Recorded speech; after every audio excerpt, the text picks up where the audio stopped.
program, or as the title of our today's program says, that it's about globalization or globalism, conspiracy facts from fiction or ideology from conspiracy. So we have a very vast topic. So as is the very Asian want, that once you get the mic, you don't want to leave it. But what I would do is I'll just give you a primer or the background about what we are going to talk about. And this is on to each of the discussants, who will go about 10 minutes roughly. And then we'll go for a Q&A session, and then at the end we'll sum it up. So that's the rough plan. So again, globalization, what we claim is, again, 1980s or early 1990s phenomenon, is again also what would we say is a misstatement. Because if you go back even along the Chinese Silk routes, or even before that, even around 3200 BC, you had actually Phoenicians, ancestors of modern day Lebanese, trading tin from Cornwall and selling it all the way to Afghanistan, or lapis lazuli from Afghanistan being found in palaces in Greece and Egypt. So there were global networks. But what, for the first time after the end of Cold War, we had globalization as a sustainable integrated framework where, at least on paper, there's free movement of goods, services, and even people. However, and again, we have seen that, again, at least in terms of free trade, many countries have made rapid advancements. Japan, South Korea, China, and integrated framework like World Trade Organizations, WTO, or for that matter, again, IMF, that basically helped bring closer integration. But things went sour ever since, again, the ascendancy of President Donald Trump in the United States of America, or some would say the ascendancy of President Xi Jinping in China, where now you have is parallel chains. And over here, globalization, or the fruits of globalization, is being contested. On one side, you have the new industrial policy followed by the United States of America, whether it's the Inflation Reduction Act or the Semiconductor Act, which many argue is protectionist in nature and is out there to contain China's rise. Whereas on the other side, BRI and its integration is often seen as is basically compelling many of the nations to be forced or fused to a Sinocentric world.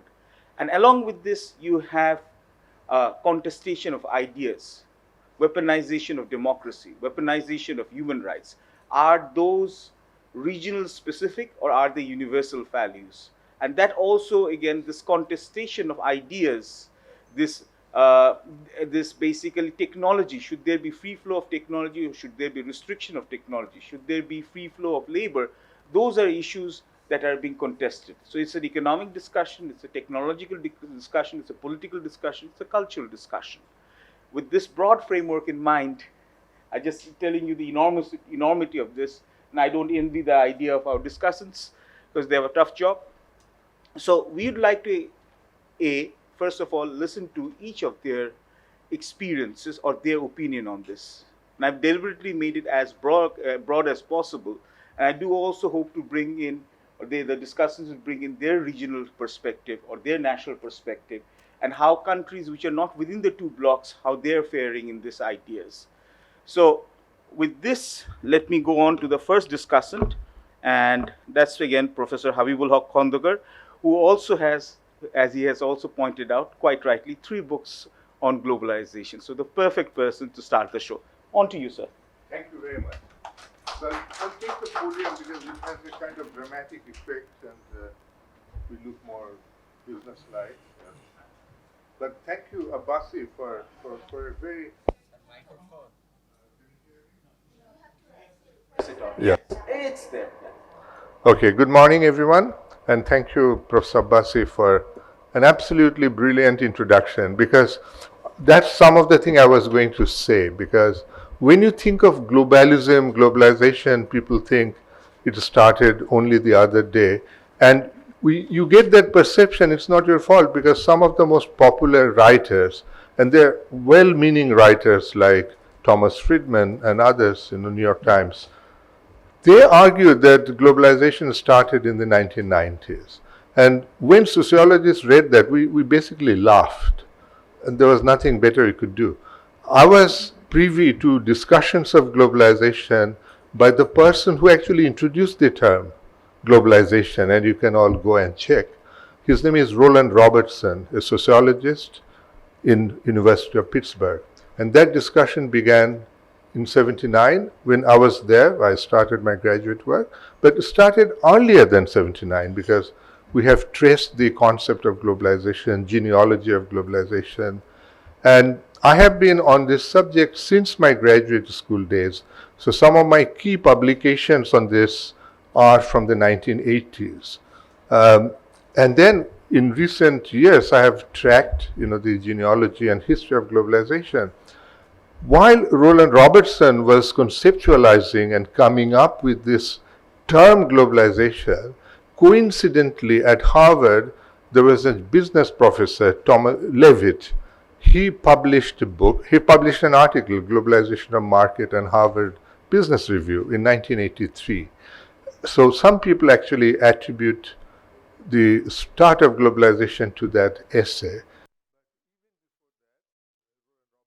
Writing on it, the problem is, and here is the big divergence between academic thinking, reflections, and the popular understanding of globalization. The popular understanding of globalization, and it has been popularized by, as I said, Thomas Friedman, who looked at economic and technological globalization, and economists jumped onto this, and they started saying, the global market is being integrated, the volume of trade is increasing, foreign direct investment, technology transfer, these are indicators of globalization, so we can push it back to post-World War II period when globalization began. And some economic historians are going back to the late 19th century, and they documented that there were more free trade at that time than after 1945. So these were the debates. And at that point, historians came in and they said, look, let's go back to Silk Route. Let's go back to the travels of Marco Polo. Let's go back to the travels of Ibn Battuta. Those were the moments of globalization. And some writers, some historians pushed it back much farther. And they looked at Ming Dynasty China. Ming Dynasty China was globalizing under Admiral Cheng Ho. And suddenly there was an abrupt withdrawal from globalization. They said, no, we want to build barriers, we want to be nationalistic. And they destroyed the ships, and there were laws against building large ships. So they withdrew, and this is a puzzle for historians. So the point that I'm trying to make in this brief introduction, that globalization has a much longer history. And this is a terrible thing for people to do, but I'll do that. If you want to know more about it, I wrote a paper called Eurasian Globalization, where I tracked 3 phases of globalization. The prehistoric, the Atlantic globalization began with colonialism, 1500 onwards, and in the 21st century, what we see, what I call Asian globalization, and a number of writers have used the term multipolar globalization. So the point I will make is, the idea that globalism is a conspiracy is like arguing the world is flat. So we can simply say, okay, world is not flat, let's move on to genuine argument. It cannot be a conspiracy because there's a process that has been going on for millennia, right? And as Professor Abbasi mentioned, it goes back to prehistoric time, Phoenician period. Just consider one thing, gladiatorial shows in Rome. You are fighting animals like lions. Do you have lions in Italy? No. The lions had to be brought in from Africa. And there were trades. So this is exactly what the new generation of historians who are working on global history, they're pointing out. And they're pointing out Genghis Khan, his time was a moment of globalization. So when we take this idea very back, we see that it has a long history. Now the problem that we face today is the concept of deglobalization. Here I'm also shamelessly being self-referential. Just look at Dhaka Tribune 2 weeks ago.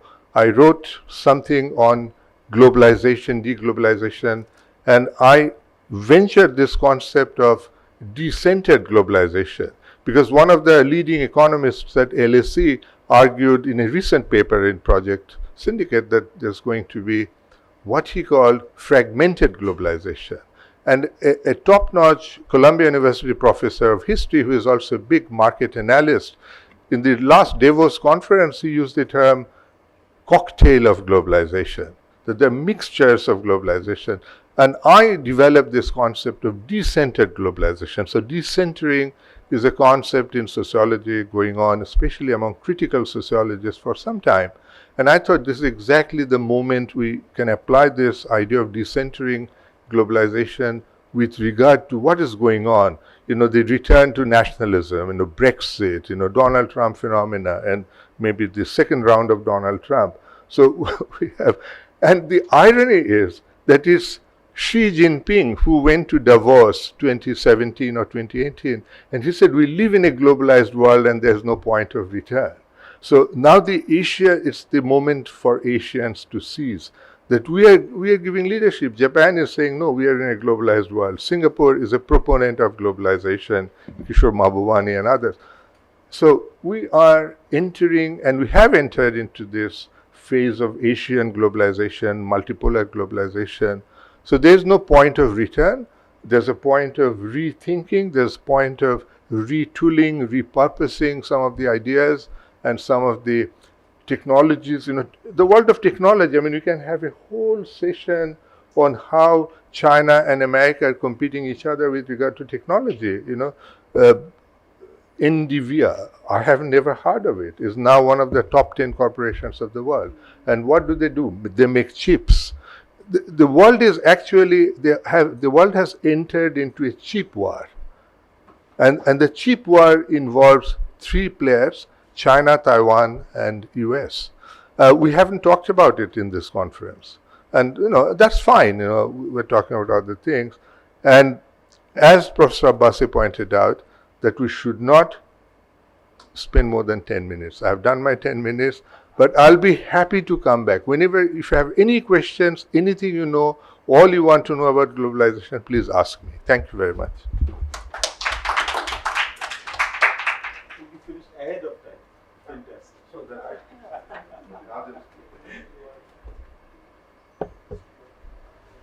Thank you, sir. Thank you, sir. As always, again, big fan of your erudite lectures. And again, thank you for weaving seamlessly historical narrative with sociological interpretation and also economic analysis. So with that background being said, I would now move on to our next speaker, again, a friend from Bosnia.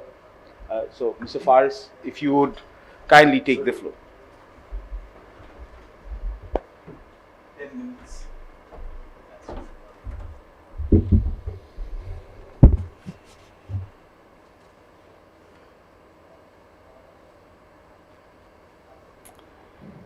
Good morning, everybody. Thank you for the introductions and overall perspective. I'd like to share my views perhaps from a part of the world that you're not as familiar with.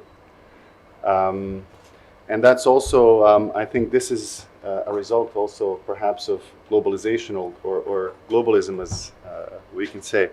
We're all part of one conference in different parts of the world. I would rather agree with Professor earlier that globalization started much earlier than when we started talking about it, or once we started enunciating as a globalism and globalization. And we can trace it back to the centuries, to the trade routes of the Silk Road and military expansionism with empires spreading culture, trade, and influence. We've seen a huge increase in global trade, economic growth, and prosperity in many parts of the world as a result. We've seen the shift from production-based economies to services and now digital sectors. Now, the important question is sovereignty versus globalization, and I think that's a topic that we can just briefly touch upon at this session. and the role of, in particular, major powers in each of the historical segments. I would argue also that globalization is a result of, or result of regionalism, and regionalism is a result of globalization. In Europe, in particular, I come from a small country called Bosnia and Herzegovina, which is probably the size, in terms of population, the size of a neighborhood in Dhaka. It's about 3 some million people. And it has a very tumultuous past. The country was part of what was known Yugoslavia as Yugoslavia previously. And it went through a devastating war in the 90s. It's also, the 90s was a time when we witnessed significant changes, both in terms of increased international cooperation, but also the advent of technologies and interconnected services, most importantly, the internet. And Bosnia, as a result of its tumultuous past and the Dayton Peace Accord, which stopped the war in the 90s, is a country that's made up of, believe it or not, 14 governments. So we have one state government, which is the top level government. We have 2 entities, which are one of the entities, and then subdivided into 10 cantons, and then there's a district. We have about 150 ministers, or more than 150 ministers on top of that. It's a huge administration. And Bosnia and Herzegovina is an aspiring candidate of the European Union. And the European Union is perhaps a great example of regionalism and globalization. And it is based on 4 primary tenets, which is and I believe Professor mentioned it earlier, which is the free movement of goods, services, people, and capital, money. Now, the European Union has put that in place as an aspiring member state. And the question is, why is Bosnia an aspiring member state to the European Union? Is because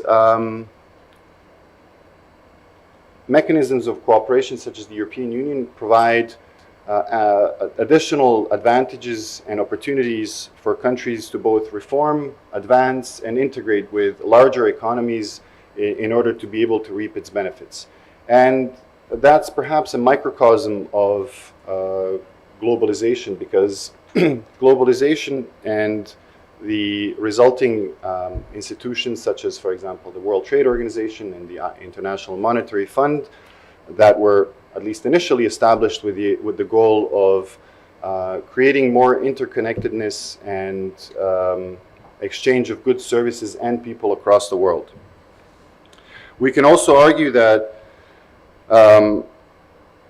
tourism has also is a result, or the increase in tourism in the last several decades is a result also of globalization and of a spread of information and desires of people to see, meet, learn, exchange, and connect. And however, we also need to touch upon some of the anti-globalist perspectives. And here we have concerns about primarily jobs losses, fear of cultural erosion, and loss of national identities. And we've witnessed that nations who are much more successful economically, politically, have been able to export their culture to other parts of the world, so that we now have a much more global understanding of certain concepts, but also of certain trends, and particularly with the use of modern technologies such as social media, we are much more connected, and we can follow each other and each other's trends online in real time.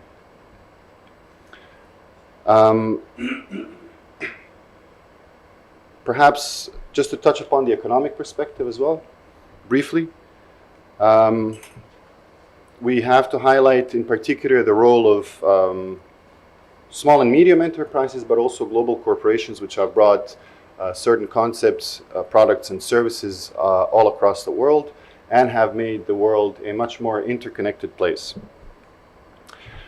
Which as a result has also translated into much more public-private partnerships, which has in effect also caused governments to be able to or to have to cooperate amongst themselves. We can also touch upon diplomacy, which perhaps is also a result, or increased diplomacy on a different type of diplomacy that we have now as a result of globalization, and as a result more an increased trade. I guess that would be introductory remarks from my side, and then perhaps we can have more of a discussion afterwards. Thank you.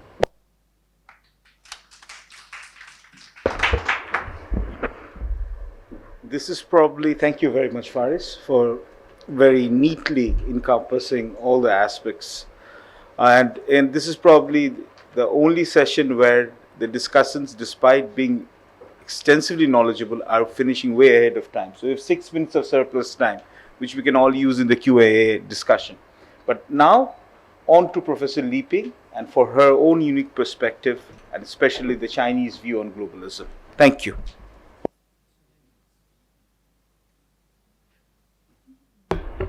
Good morning. Yeah, thank you.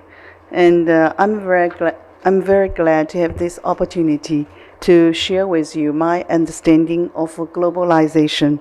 There are many definitions of globalization. I believe in general, globalization refers to the continuous strengthening of global connectedness, interdependence between countries in politics, economy, trade, and human development on a global scale, and the rise of global consciousness. I think people use the word globalization in different contexts. First, we use this globalization, this word, to describe the feature of the era, use this word to describe the feature of the era in which we are in. Globalization has firmly woven each country into the network of the world system, making it impossible for any country to seek development without being involved in globalization. And the second term and the second context in which we use the term globalization, we use it as a tool and a means of development. Globalization is often linked to modernization. The reason why many countries actively participate in the process of globalization is to accelerate their modernization. For example, through globalization, increasing flow of goods, services, capital, and labor can promote the economic development of the country.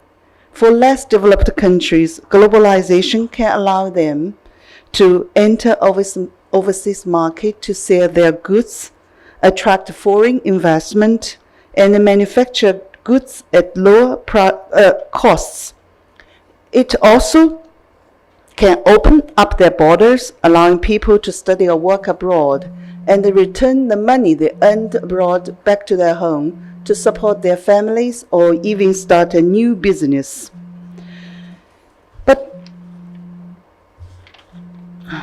But now, the recent globalization process is showing a slowing trend. In reality, there is an anti-globalization trend in which the flow of goods, labor, capital, and labor slows down, or even stagnates globally. I will give 2 examples. First, international trade is an important indicator of economic globalization and a major driving force behind global economic growth in recent years. The data from the United Nations Commission on Trade and Development shows that the growth rate of international trade has steadily increased. since the global financial crisis broke out in 2008. The average growth rate of global commodity exports from 2000 to 2007 was as high as 12%, with the average growth rate of global trade exports was only 3.4% from the financial crisis in 2008 to the eve of COVID-19. Under the influence of the three-year epidemic, the growth rate of global trade has shown a precipitous decline. This is the first example. The second, let's look at the international direct investment. Before the COVID-19, the growth rate of global foreign direct investment was far lower than the historical level. According to the 2019 World Investment Report of the United Nations Conference on Trade and Development, the average annual growth rate of global foreign direct investment inflows was only 1.5% from 2008 to 2018. In comparison, the average annual growth rate of global foreign direct investment flows in the 30 years before the global financial crisis in 2008 was as high as 18%. And in addition, globalization has been disrupted by political factors. The main manifestations are as follows. First, the degree of diversification with trading partners has decreased. The United Nations the United Nations report entitled Global Trade Update shows that priorities were given to countries with similar political stances. And the second, geopolitical tensions are triggering a large-scale reallocation of global capital flows. The proportion of foreign, according to IMF's Global Economic Outlook report in April, which was published in April 2023, the proportion of foreign direct investment flows between allied economies has been continuously increasing, surpassing the proportion of the countries with closer geographical locations. And there are also many other challenges facing globalization, such as global aging and deteriorating environmental protection. And in the last part of I would talk about China's experience. China is both a beneficiary and a contributor to economic globalization. Over the past 40 years of reforming and opening up, we declare reform and opening up at the end of 1970s.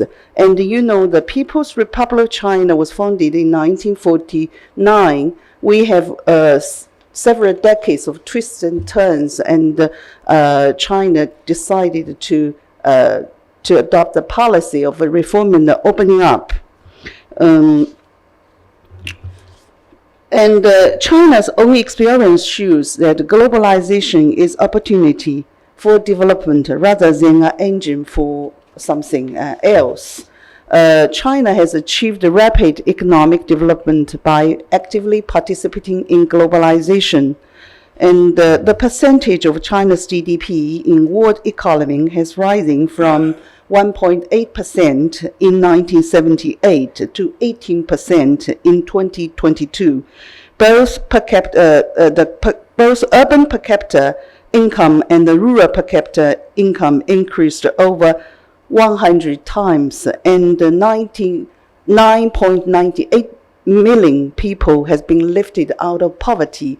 So I think globalization is a good way to realize modernization, but the extent and the ways a country be involved in globalization should be determined on its own national conditions, and you should find a way suitable to yourself. Yeah, that's my. Thank you.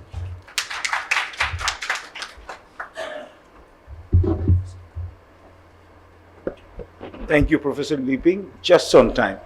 So we have the happenstance of, again, serendipitous circumstances of actually having roughly over 32 minutes. still left on our hands. So thank you to all the discussants, because you left a lot of time for the most interesting part of this, which is Q&A. And of course, the discussants themselves said that they're just giving a summarized version, and again, they'll be happy to discuss on different facets. So how's it going to probably work, because we'll be finishing at 10:40, we started 10 minutes late, is that I'll open up the floor and we'll take a bunch of questions, 2 or 3, and then we'll redirect it amongst the discussants, or we can also have a wide-ranging discussion amongst the discussants themselves in a fireside cafe-like discussion setting, but we'll see how it goes. So if you have any questions, show of hands, please. Oh, okay, and 1, 2, 3. Okay, we'll go this. Please introduce yourself, and the only one thing that I will do, which is the death of any Q&A discussion, is please kindly try to be brief. Again, so sir, we'll start with you, sir. Kindly introduce yourself, though we all know who you are, but again, and then we will. Thank you very much. My name is Ashok Sajanhar. I'm former ambassador of India to a few countries. Also had the privilege of serving in Bangladesh many years, many decades ago. And today I lead a public policy think tank. So my question is maybe 2 questions, brief questions. One is to Professor Khondker, and if he could respond, because he is both, I can see, into academics and into the actual implementation of policies. And my question is that the World Trade Organization is an institution that has always been at the forefront of liberalizing trade and promoting globalization. So, but that has really been the effectiveness, and the activities of WTO have been stymied since 2019, when we had this dispute settlement body and the appellate body that has not been able to function. So what do you see as the future of WTO? The second question I have is, we have been talking about, I've heard 2 presentations from the 2 speakers. Unfortunately, I wasn't here for Professor Khondker's presentation. We have been extolling the benefits of globalization. But of course, globalization is not all advantages, benefits. That's why there is an anti-globalization drive around the world. So we see that while globalization has had the capacity to lift hundreds of millions of people in different countries above the poverty line, but also whether its impact on climate, whether its impact on increasing the inequity and inequality between different segments of society, that has also increased. So it has the distance between the haves and the have-nots, that has increased. So what would be the middle point as far as globalization is concerned, so that both developed and developing countries can partake of the benefits, rather than this gap between the developed north and the developing south increasing as time goes by? Thank you. Yeah, this is a question. The first one was to Professor Khondker. Maybe the second one, he or any of the others could also please take. Yeah. Should we take another question, or again, and we'll come to you again? Okay, thank you, sir. Yes.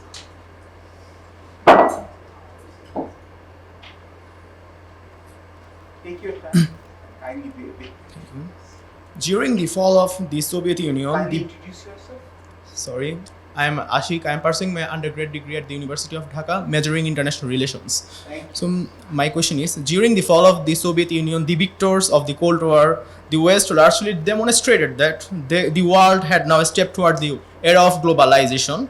But in the last few years, the perception regarding globalization has changed a lot. Trump initiated trade war against China, Trump's withdrawal from the Paris Plan, anti-immigration policies in Europe, such as Britain's Rwanda Plan and Hungary's Stop Soros Act to deter the flow of immigration and refugees can be referred to as examples. So my question is, are Westerners shifting their perception to globalization from deglobalization from globalization, and has the dynamism of globalization has been went in the West? Thank you. Okay, so it's more about changing perception about globalization from the West. So I think we'll take the third question with the next round again. Just give it to me. So the first question, I'll give it to the focus Professor Khondker, 2 minutes, as then we give to the other 2 discussants to respond. 2 minutes. Thank you, Ambassador. Can I use some of my unspent times here? No, the question that you raise is an absolutely brilliant question. What's the future of WTO? Now, in order to know the future of WTO, we need to know the past of WTO. As you may recall, or the economists here would know better, that the Bretton Woods conference that took place in New Hampshire, USA, in 1945, they planned 3 international organizations: IMF, World Bank, and ITO, International Trade Organization. Now, who killed ITO? And surprisingly, China at that time, China of 1945, was one of the founding members of that. Now, ITO was killed by US Congress because the United States has always been suspicious of anything international, anything global. They killed the League of Nations despite the president's force, backing it up, and they killed ITO. So once ITO was a dead issue, dead on arrival issue, they went for GATT. So GATT is a replacement of ITO. So in 1995, GATT was retransformed or retooled as WTO. And again, you know that it took a number of years for China to enter WTO in 2001. So with that brief history, you know that there are protagonists of WTO, there are protagonists of free trade, and there are forces, including US, sometimes in favor, sometimes against. So we really need to take that into account, that reality, that there are certain forces in the world that would turn on, turn off, depending on their national interest. And USA has been playing that game. Against the advice of many OECD countries, they say, look, this is not something that we should be doing. And despite that, so we are really on a very uncertain territory. So as long as we have, unless we have a stable USA, I see a lot of instability in USA in terms of policy shifts. We cannot predict, what's going to be the future of WTO. But these tensions will always be there. And I want to emphasize the second point, which is the contradictory nature of globalization. So we talk about free flow of capital, talk about free flow of technology. That's a joke. Think of superconductors, think of high tech. There is no free flow of technology. And think of labor. There is no free flow of labor. Although some famous anthropologist at Berkeley wrote a book called Flexible Sovereignty or Flexible whatever, and that's a joke, If you're an IT specialist from Indian Institute of Technology, you can go to Silicon Valley. But if I am a poor Bangladeshi migrant worker, I cannot go to anywhere. So there's no flexible citizenship. There's absolutely not. So it depends on where you stand, your class location, your nationality, your education, your gender. So multiple factors intervene in the process of so-called free flow of people. Thank so that's you. a joke, actually. Thank you. So sorry I took more time than was. You earned your extra time. The second question that was raised about basically income inequality, which is rising between developing and developed countries, and we'll come to your question also. We saved it for the last. Faris, would you like to answer that again? And again, this gap between developing and developed countries, and again, what is your idea about that again? So, sure.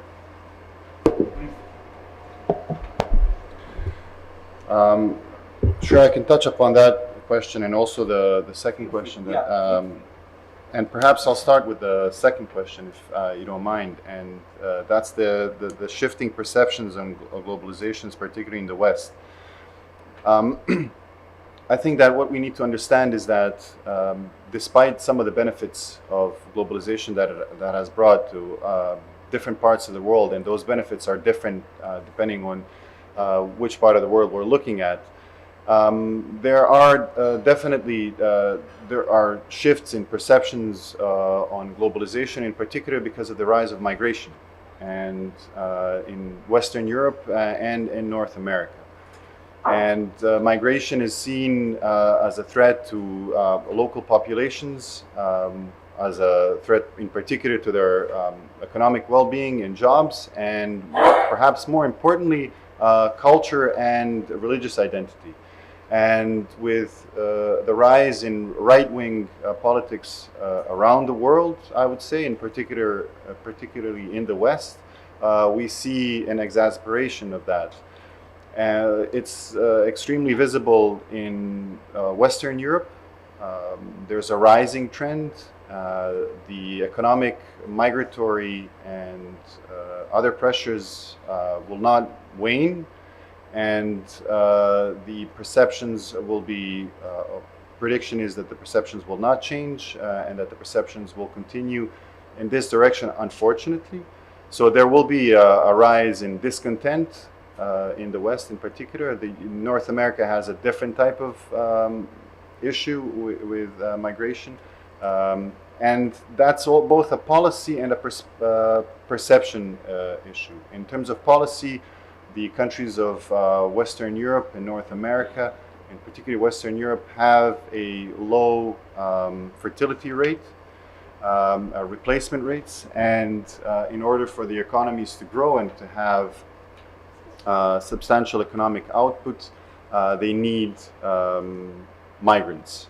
The population at large does not necessarily always see it that way, and they see it as a threat, and therefore you have these cultural tensions. Now, to the question of the rising inequality, I think we can look at it as both a rising equity, but also inequality. We've seen a huge rise in internationally world standard of living. I think you've mentioned China. We're in Bangladesh now. India is also a great prime example of amazing transformations and continuing. India being now touted as the next global superpower in the future, following China's example. So we have to look at the last 3 decades and see the tremendous progress that has been made worldwide in raising a lot of people out of poverty, raising educational standards, literacy rates. We are all interconnected. Almost everybody's using smartphone technologies now. We're using computers. We're connected. We can communicate on a regular basis. The minute I go back home, I can get on the phone and or WhatsApp, and we can talk, which is something that wasn't possible 30 years ago. But that has also brought the advent of new technologies, which has definitely helped increase the welfare of populations.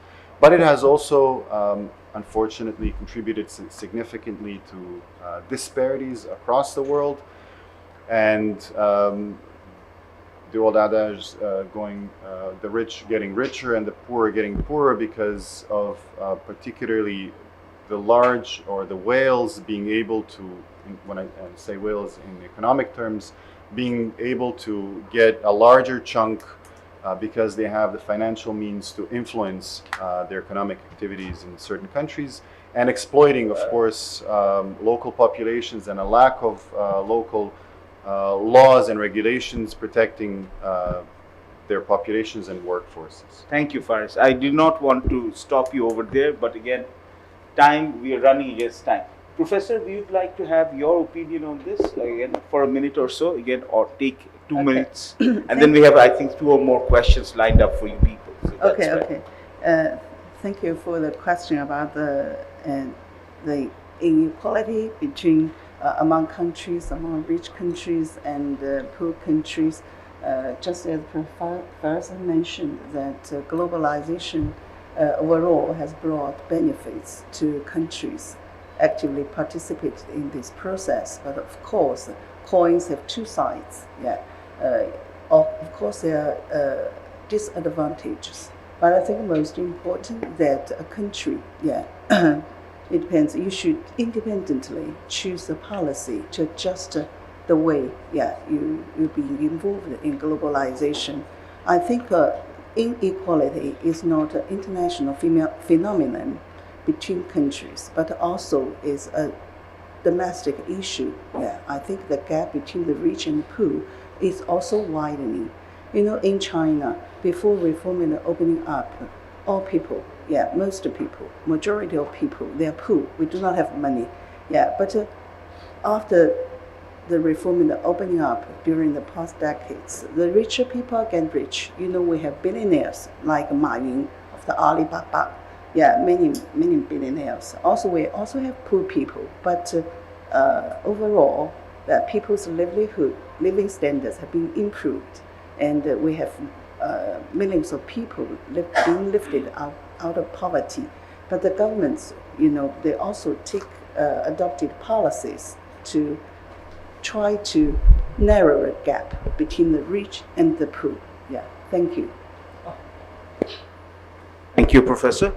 I believe that that frees up our time for two or three more questions. So I believe the lady over there, and then Professor Shahid Zaman, who also shown interest, and the young lady over there. These are the last three questions, and we'll take it. Kindly be as brief as possible, so that we can hear the responses. Thank you. Introduce yourself. Hello. Hello. My name is Farah and I am from Eastern University Debating Club. My question is specially to Professor Xie Liping. As we have heard that our first two speakers, Professor Habibul Haque and Mr. Faris, refer to civilization. One is Asian globalization and excuse me, second one is European Union. As an expertise, I want to know from you what your comment over it, whether you agreed with them or you want to add additional information over these two civilizations. Thank you. Thank you. Professor Shahid Zaman, one of the most celebrated professors. Thank you. Just briefly introduce, I've just retired 2 years back after 42 years of teaching security studies at International Relations Department of Dhaka University. Now, my point is, in a formal question, I just flashed back to 1976 when I was a resource person at a team in a group discussion of the 3-day conference of the Northern World Affairs Council of Northern California, and the theme was how should the US deal with global demands for a larger share of the world's resources. And as usual, being from the third world, I sat down as the resource persons in the midst of typically rich California millionaires, elderly citizens who wanted to see that America should be looked at as a patronizing power. But then I decided to whip the United States as passionately as I could. That was 76 was the time of, end of the Vietnam War, and the Americans were really getting a big deal of criticism worldwide for all the things that they did wrong in Vietnam. So I would also follow the same line and blame the United States for taking away most of the world's resources and denying the rest of the world for whatever happened. Obviously, people were gloomy-faced and they did not like it, and I was also committed to my views. But then over the last 50 years or so, I have matured to the level of realizing that this is not true. The United States undoubtedly, despite its limits, have done certain things which are unparalleled. For example, I wouldn't agree, Habib had said, for example, that the United States really killed the League of Nations. In fact, the United States saved the League of Nations when President Woodrow Wilson decided that despite the opposition of the Congress, he would support the birth of a League of Nations and had it included as a point in the Treaty of Versailles. Most of the European powers took it with a lot of skepticism, and the American Congress decided to take the US out of the league, not to allow US be in the league. But despite such American position, the European powers showed respect to President Wilson and accepted the idea of a League of Nations. The United Nations, of course, would have never emerged without the Americans. They contributed so much to the idea. It's just the way that when the idea came up, They wanted to shape the world according to their own desires. They introduced the theory of deterrence in the 50s. And the Russians, who would know that the Soviet Union would emerge as their biggest rival. Right now, as I look at the... I'm so sorry to interrupt. Just the last point, my Bosnian friend had talked about, for example, in the same vein, very anti-Western about their policy towards migration. But look at the reality: Russians, Chinese, huge spaces, and they're absolutely, adamant not to allow migrants. They define nationalism in such a way. It's unthinkable. Compared to that, Americans, the Europeans, have always been, very lenient towards migration. They had to put their checks, because when you look at the Mexican border and the situation in the Mediterranean, any country with minimum civilized anticipation would oppose, that type of migration. Thank you. Thank you, sir. Thank you very much. Again, we didn't want to stop it. It's just Yeah. a paucity of time. So apologies. I believe this one young lady, and then we'll give you a minute each to respond as best you see fit. Please kindly introduce yourself and be brief. We are running a This is losing race. Nabila and I'm from East West University Debating Club. So my question is, how can societies and government navigate the complexities of globalization as it has some drawbacks to maximize the benefit? And also, what could be some practical steps toward a more sustainable and equitable global system? Thank you. Thank you. Thank you for being mercifully brief. So, let me time this right. We have 1 minute for each of you to respond, sir. Whatever you think from the questions. So, we'll start from the lady first. We'll go the other way around. Then Faris, then the professor. 1 minute each, and hopefully 2 minutes to sum up and let you go. Okay. Yeah, thank you for the question. Yeah, about the different civilizations. Unlike Mr. Habibul, he is an expert on globalization, published 2 books. Globalization is not my focus of research, but I can answer this question. I think generally, there are different, the world is diverse, there are different civilizations, but there is no better civilizing or worse civilization. So China put forward the dialogues, we advocate dialogues and the communication among different civilizations. We learn from each other so we can promote progress together. And also to the word, I think the last question, how to achieve, to realize society with more equality. And I think that the word is progress toward that direction. For example, the BRICS is expanding. Now we are talking about the concept of global south. I think that all the efforts we are making toward a society of more equality. Thank you. Thank you. Brilliant. Faris, on to you. Your minute. Thank you. I'll just say, perhaps, an overall comment. Please. I'll say that from my perspective, and I've lived in different systems, political systems. So I've been in a communist/socialist system, and now in a democratic system. And I've lived in multiple countries across the world. I'll just say this: I'm glad that I live in this time and age, in the post-World War II era, where whoever you want to say the dominant power was, and it's obvious that it was the United States, and that those values were promoted. And those are the values of human rights, democracy, and interconnectedness. So